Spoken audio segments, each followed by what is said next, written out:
இன்றைய முதன்மை செய்திகள்.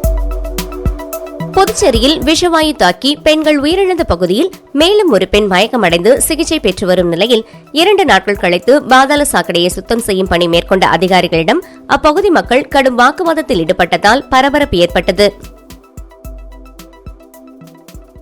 குவைத்தில் ஏற்பட்ட தீ விபத்தில் உயிரிழந்த இந்தியர்களின் குடும்பத்தினருக்கு முதல்வர் ரங்கசாமி இரங்கல் தெரிவித்துள்ளார். மஞ்சள் குடும்ப அட்டையை சிவப்பட்டையாக மாற்றித்தர மூதாட்டியிடம் லஞ்சம் கேட்ட அதிகாரிகளை கண்டித்து சுயேட்சை எம்எல்ஏ நேரு தலைமையில் 100க்கும் மேற்பட்ட பொதுநல அமைப்பினர் குடிமைப் பொருள் வழங்கல் துறையை முற்றுகையிட்டு போராட்டத்தில் ஈடுபட்டதால் பரபரப்பு ஏற்பட்டது.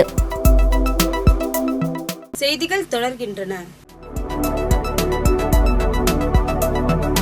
புதுச்சேரியில் விஷவாயு தாக்கி பெண்கள் உயிரிழந்த பகுதியில் மேலும் ஒரு பெண் மயக்கமடைந்து சிகிச்சை பெற்று வரும் நிலையில் 2 நாட்கள் கழித்து பாதாள சாக்கடையை சுத்தம் செய்யும் பணி மேற்கொண்ட அதிகாரிகளிடம் அப்பகுதி மக்கள் கடும் வாக்குவாதத்தில் ஈடுபட்டதால் பரபரப்பு ஏற்பட்டது.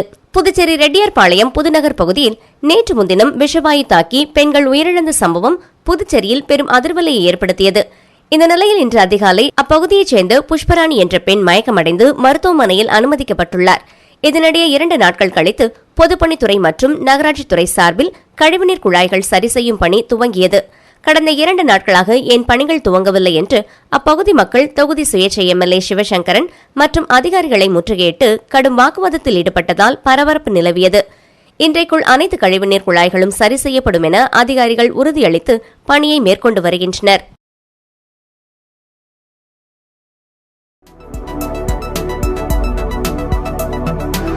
குவைத்தில் ஏற்பட்ட தீ விபத்தில் உயிரிழந்த இந்தியர்களின் குடும்பத்தினருக்கு முதல்வர் ரங்கசாமி இரங்கல் தெரிவித்துள்ளார். புதுச்சேரி முதல்வர் ரங்கசாமி வெளியிட்டுள்ள இரங்கல் செய்தியில், குவைத்தில் இன்று ஏற்பட்ட தீ விபத்தில் 40க்கும் மேற்பட்ட இந்தியர்கள் உயிரிழந்திருப்பதாகவும் 30க்கும் மேற்பட்டவர்கள் படுகாயமடைந்துள்ளதாகவும் வந்துள்ள செய்தி நெஞ்சை உலுக்குவதாக உள்ளது. இந்த துயரமான சம்பவத்தினால் பாதிக்கப்பட்டுள்ள அந்த குடும்பங்களைச் சார்ந்தவர்களின் துயரங்களிலும் சோகத்திலும் எனது இதயமும் இணைந்துள்ளது.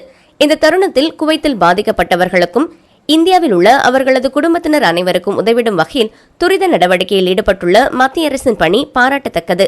இறந்தவர்களின் ஆன்மா சாந்தியடையவும் காயமடைந்தவர்கள் விரைவில் குணமடையவும் எல்லாம் வல்ல இறைவனை பிரார்த்திக்கிறேன் என்று குறிப்பிடப்பட்டுள்ளது.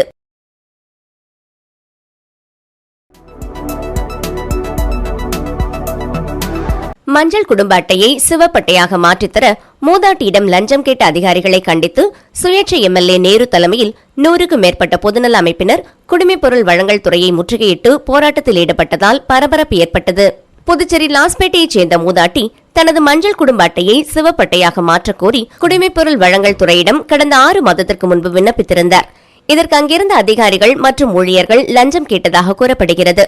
அதிகாரிகளால் அழைக்கழிக்கப்பட்ட மூதாட்டி சுயேட்சை எம்எல்ஏ நேருவை சந்தித்து முறையிட்டார். இதனைத் தொடர்ந்து நேரு எம்எல்ஏ தலைமையில் 100க்கும் மேற்பட்ட பொதுநல அமைப்பினர் மற்றும் பொதுமக்கள் குடிமைப் பொருள் வழங்கல் துறை அலுவலகத்தை முற்றுகையிட்டும் தரையில் அமர்ந்தும் தர்ணா போராட்டத்தில் ஈடுபட்டனர். அப்போது புதுவை அரசை கண்டித்தும் அதிகாரிகளை கண்டித்தும் கண்டன கோஷங்களை எழுப்பினர். தொடர்ந்து செய்தியாளர்களிடம் பேசிய எம்எல்ஏ நேரு, இந்தியாவிலேயே ரேஷன் கடை இல்லாத மாநிலமாக புதுச்சேரி இருப்பது வெட்கக்கேடானது என்றும் குடிமைப் பொருள் வழங்கல் துறையில் லஞ்ச ஊழல் தலைவிரித்தாடுவதாகவும் குற்றம் சாட்டினார். இதனால் கடந்த சில மாதங்களாக புதிய குடும்ப அட்டைகள் மற்றும் சிகப்பு அட்டைகள் தராமல் நிறுத்தி வைத்துள்ளதாகவும் புதுவை அரசு உடனடியாக நடவடிக்கை எடுக்க வேண்டும் என்றும் இல்லை என்றால் பொதுமக்களை திரட்டி தொடர் போராட்டத்தில் ஈடுபடுவோம் என்று எச்சரிக்கை விடுத்தார். லாஸ்பேட்டை தொகுதியிலிருந்து நான் வந்திருக்கேன். அலைஞ்சு என்னால் முடியல. இவங்க இந்த காரட்டை இந்த அட்மிகிராசை எடுக்கவும் மாட்டான்றாங்க. இங்கே கொடுத்தா அங்கே கொடுத்தா இங்கே. ரொம்ப என்னால் முடியல. நான் அலைஞ்சு பார்த்துட்டு நான் ரொம்ப இன்னைக்குனாச்சும் போயிட்டு வருவோம் அப்படின்ட்டு ஏதோ வந்தேன் நான். இப்போ ஐயா வாங்கி கொடுக்குறாரு எனக்கு. அந்த தொகுதியில் அவங்க உதவி செய்யலை எனக்கு. கண்டிப்பாக நான் மறக்க மாட்டேன் இதை. புதுச்சேரி மாநிலத்தில் இருக்கக்கூடிய இந்த குடிமைப் பொருள் வழங்குதுறை நிர்வாகம் சீர்கேடு நிறைந்து உள்ளது. இது சம்பந்தமாக நான் கடந்த சட்டமன்ற கூட்டத்துறையிலே இது சம்பந்தமாக பேசியிருக்கிறேன். தற்போது இந்த துறையில் நிலவும் லஞ்ச ஊழல் சம்பந்தமாக வந்த புகாரின் அடிப்படையில் இத்துறையின் செயலாளர் அவர்கள் இந்த துறையில் வழங்கக்கூடிய சிவப்பு நிற அட்டை மற்றும் தனி குடும்ப அட்டை புதியதாக விண்ணப்பிப்பவர்களுக்கு தனி குடும்ப அட்டை வழங்குவது கடந்த 4 ஆண்டு காலமாக நிறுத்தி வைக்கப்பட்டுள்ளதாக அறிவித்திருக்கிறார்கள். இது முழுக்க இது முறைகேடுகளால் நடத்தப்பட்ட நிகழ்வுகளால் இருக்கிறது. இதை துறை செயலாளர்கள் யாரெல்லாம் தவறு செய்தார் என்று கண்டறிந்து நடவடிக்கை எடுத்திருக்க வேண்டிய தவிர ஒட்டுமொத்த துறையையும் செயல்படாத தன்மைக்கு தள்ளப்பட்டு விட்டிருக்கிறார். புதுச்சேரியில் விஷவாயு தாக்கிய பகுதிகளில் காலை ஒரு பெண் மூச்சு திணறல் ஏற்பட்டு மருத்துவமனையில் அனுமதிக்கப்பட்டுள்ள நிலையில் மேலும் 3 பேருக்கு மூச்சு திணறல் ஏற்பட்டதைத் தொடர்ந்து ஆம்புலன்ஸ் மூலமாக மருத்துவமனைக்கு அனுப்பி வைக்கப்பட்டனர். புதுச்சேரியில் கழிவறை வழியே விஷவாயு தாக்கி ரெட்டியார்பாளையம் புதுநகரில் 3 பேர் உயிரிழந்தனர். இதனைத் தொடர்ந்து இந்த பகுதியில் பொதுப்பணித்துறை, நகராட்சி அதிகாரிகள், ஊழியர்கள் பாதாள சாக்கடையை சீரமைக்கும் பணியில் ஈடுபட்டு வருகின்றனர். அதே நேரத்தில் 2வது நாளாக இங்கு மருத்துவர் குழுவினர் முகாமிட்டு மக்களிடையே பரிசோதனை செய்து வருகின்றனர். பரிசோதனைக்கு வந்த சிலர் மூச்சு திணறல் இருப்பதாக கூறினர். துர்நாற்றம் வீசுவதால் தங்களுக்கு மூச்சடைப்பு ஏற்பட்டதாக கூறினார்கள். இதனைத் தொடர்ந்து அவர்களை மருத்துவர்கள் பரிசோதித்த போது சிலருக்கு ரத்த கொதிப்பு அதிகமாக இருந்தது. இதனால் இங்கு வசிக்கும் பூமகள், சுலோச்சனா, மாரி செல்வம் ஆகியோருக்கு மூச்சு திணறல் இருந்ததால் ஆம்புலன்ஸ் மூலமாக அரசு பொது மருத்துவமனைக்கு அனுப்பி வைத்தனர்.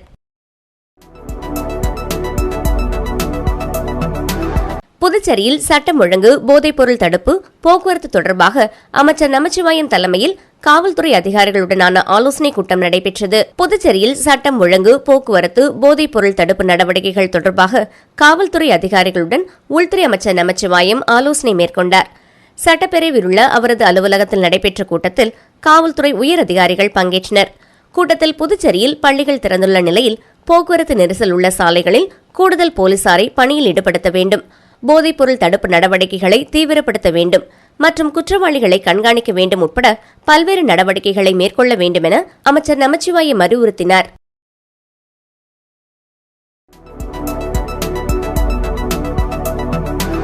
புதுச்சேரியில் பள்ளிகள் துவங்கப்பட்டுள்ள நிலையில் புதுக்குப்பம் அரசு ஆரம்ப பள்ளி மாணவர்களுக்கு பாடப்புத்தகங்கள் மற்றும் சீருடைகளை சட்டப்பேரவைத் தலைவர் வழங்கினார். மணவெளி தொகுதிக்குட்பட்ட புதுக்குப்பம் பகுதியில் உள்ள அரசு ஆரம்ப பள்ளியில் பயிலுகின்ற மாணவ மாணவியர்களுக்கு இந்த கல்வியாண்டிற்கான பாடப்புத்தகங்கள் மற்றும் சீருடைகளை தொகுதி சட்டமன்ற உறுப்பினரும் சட்டப்பேரவைத் தலைவருமான செல்வம் இன்று பள்ளிக்கு நேரில் சென்று வழங்கினார். இந்த நிகழ்ச்சியில் பள்ளி தலைமை ஆசிரியர், ஆசிரியர்கள், பெற்றோர்கள் மற்றும் ஊர் முக்கிய பிரமுகர்கள் கலந்து கொண்டனர்.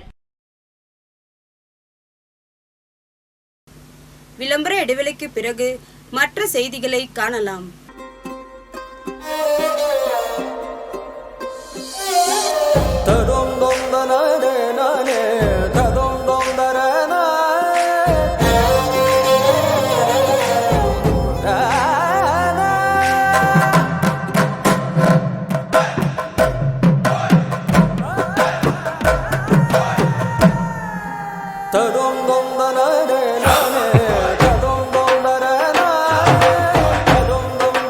One India, one emotion. Weddings by Joe Salukas. செய்திகள் தொடர்கின்றன. புதுச்சேரியில் கடல் அலையில் சிக்கி உயிரிழந்த 4 மாணவர்களின் குடும்பத்தினருக்கு தலா 5 லட்சம் வீதம் என ரூபாய் 50 லட்சம் நிவாரண நிதியினை முதல்வர் ரங்கசாமி வழங்கினார். புதுச்சேரியில் கடந்த ஆண்டு டிசம்பர் மாதம் பழைய துறைமுகம் அருகே கடலில் விளையாடிக் கொண்டிருந்த TR நகரைச் சேர்ந்த சகோதரிகள் மேனகா, லேகா மற்றும் பாலாஜி நகரைச் சேர்ந்த கிஷோர், எல்லைப்பிள்ளை சாவடியைச் சேர்ந்த நவீன் ஆகியோர் ராட்சஸ் அலையில் சிக்கி உயிரிழந்தனர்.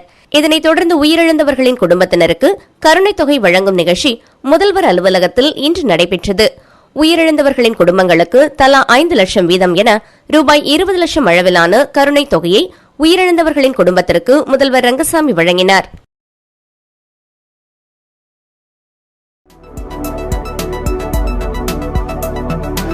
நீட் தேர்வில் அதிக அளவில் மதிப்பெண் பெற்று சாதனை படைத்த ஆல்பா மேல்நிலைப்பள்ளி மாணவர்களை ஆல்பா கல்வி நிறுவனங்களின் இயக்குநர் தனத்யாகு சால்வை அணிவித்து வாழ்த்து தெரிவித்தார். புதுச்சேரி ஆல்பா மேல்நிலைப்பள்ளி நடந்து முடிந்த நீட் தேர்வில் 100% தேர்ச்சி பெற்றது.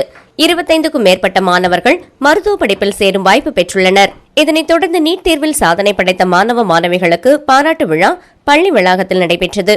விழாவில் ஆல்பா கல்வி நிறுவனங்களின் இயக்குநர் தனத்யாகு கலந்து கொண்டு சாதனை படைத்த மாணவ மாணவிகளுக்கு சால்வை அணிவித்து வாழ்த்து தெரிவித்தார். மேலும் ஆல்பா பள்ளியில் 6ஆம் வகுப்பு முதல் 12ஆம் வகுப்பு வரை உள்ள அனைத்து மாணவர்களுக்கும் பாடப்பிரிவின் அடிப்படையில் நீட் பயிற்சி அளிக்கப்பட்டு வருகிறது என்பது குறிப்பிடத்தக்கது.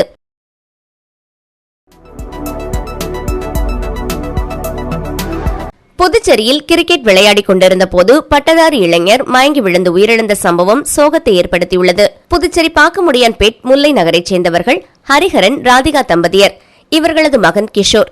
பிடெக் பட்டதாரியான கிஷோர் ஒரு சில மாதங்களில் வேலைக்காக வெளிநாடு செல்ல திட்டமிட்டிருந்ததாக கூறப்படுகிறது. மேலும் தினமும் காலை கிரிக்கெட் விளையாடுவதை அவர் வழக்கமாக கொண்டுள்ளார். அந்த வகையில் இன்று காலை லாஸ்பேட்டை தாகூர் கலைக்கல்லூரி மைதானத்தில் தனது நண்பர்களுடன் சேர்ந்து கிஷோர் கிரிக்கெட் விளையாடிக் கொண்டிருந்த போது திடீரென்று மயங்கி விழுந்தார். இதனை கண்டு அதிர்ச்சியடைந்த அவரது நண்பர்கள் உடனடியாக அரசு மருத்துவமனைக்கு கொண்டு சென்றனர். அப்போது கிஷோரை பரிசோதித்த மருத்துவர்கள் ஏற்கனவே இறந்துவிட்டதாக தெரிவித்தனர். இதுகுறித்து லாஸ்பேட்டை போலீசார் வழக்கு பதிவு செய்து விசாரணை மேற்கொண்டு வருகின்றனர். போலீஸ் விசாரணையில் லேசான இதய பாதிப்பு காரணமாக கிஷோர் மாத்திரைகள் எடுத்து வந்துள்ளார் என்பது தெரியவந்துள்ளது.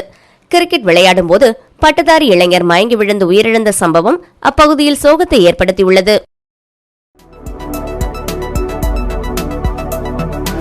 புதுச்சேரியில் நாளையுடன் மீன்பிடி தடைக்காலம் முடியும் நிலையில் கிருமாப்பாக்கம் அருகே மீன்பிடி வலைகளை மர்ம நபர்கள் தீ வைத்து எரித்த சம்பவம் பரபரப்பை ஏற்படுத்தியுள்ளது. புதுச்சேரி கிருமாம்பாக்கம் அடுத்த பனித்திட்டு மீனவ கிராமத்தில் மீன்பிடி தொழிலில் ஈடுபடுபவர்களுக்கு வலைகளை பராமரிப்பதற்காக அரசு கட்டிடம் கட்டிக் கொடுத்துள்ளது.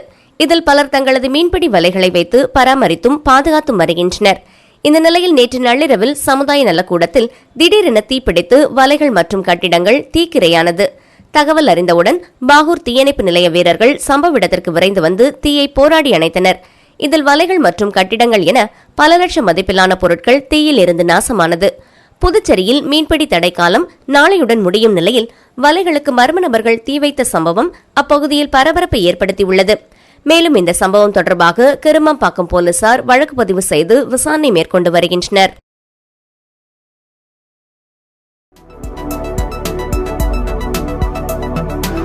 வில்லியனூர் தொகுதிக்குட்பட்ட ஓதியம்பட்டு முத்துமாரியம்மன் கோவிலில் நடைபெறும் ஆலய திருப்பணியினை ஆய்வு செய்த எதிர்க்கட்சித் தலைவர் சிவா விரைந்து பணிகளை முடிக்குமாறு அதிகாரிகளிடம் வலியுறுத்தினார். வில்லியனூர் சட்டமன்ற தொகுதிக்குட்பட்ட ஒதியம்பட்டு பகுதியில் முத்துமாரியம்மன் ஆலய திருப்பணிகள் நடைபெற்று வருகிறது. இந்த நிலையில் எதிர்க்கட்சித் தலைவர் சிவா ஆலயத்தில் நடைபெறும் திருப்பணிகளை பார்வையிட்டு துரிதமாக பணியினை மேற்கொள்ள வேண்டும் என்று கூறினார். மேலும் ஆலயத்திற்கு வேண்டிய அனைத்து வசதிகளையும் செய்து தருவதாக எடுத்துரைத்தார். இந்நிகழ்ச்சியில் ஊர் முக்கிய பிரமுகர்கள், திமுக நிர்வாகிகள் மற்றும் ஆலய நிர்வாக அதிகாரி பர்குணன், ஊர் பொதுமக்கள் மற்றும் பலர் கலந்து கொண்டனர்.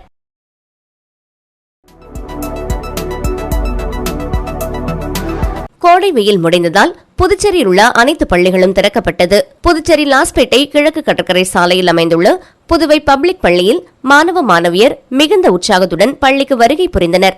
பள்ளிக்கு மாணவர்களுடன் பெற்றோர்களும் ஆசிரியர்களும் மகிழ்ச்சியாக கலந்து கொண்டு வழிபாட்டு கூட்டத்துடன் பள்ளி தொடங்கப்பட்டது. மேலும் இந்த நிகழ்ச்சியில் பள்ளியின் தலைமை ஆசிரியை திருமதி செந்தில்குமாரி அனைத்து மாணவ மாணவிகளுக்கும் இனிப்பு வழங்கி வரவேற்றார். மீண்டும் முதன்மை செய்திகள்.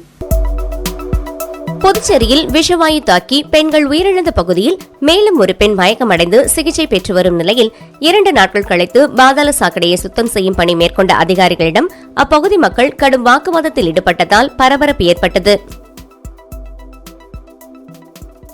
குவைத்தில் ஏற்பட்ட தீ விபத்தில் உயிரிழந்த இந்தியர்களின் குடும்பத்தினருக்கு முதல்வர் ரங்கசாமி இரங்கல் தெரிவித்துள்ளார். மஞ்சள் குடும்ப அட்டையை சிவப்பட்டையாக மாற்றித்தர மூதாட்டியிடம் லஞ்சம் கேட்ட அதிகாரிகளை கண்டித்து சுயேட்சை எம்எல்ஏ நேரு தலைமையில் 100க்கும் மேற்பட்ட பொதுநல அமைப்பினர் குடிமைப் பொருள் வழங்கல் துறையை முற்றுகையிட்டு போராட்டத்தில் ஈடுபட்டதால் பரபரப்பு ஏற்பட்டது. இத்துடன் இச்செய்தி அறிக்கை நிறைவு பெறுகின்றன. நன்றி, வணக்கம்.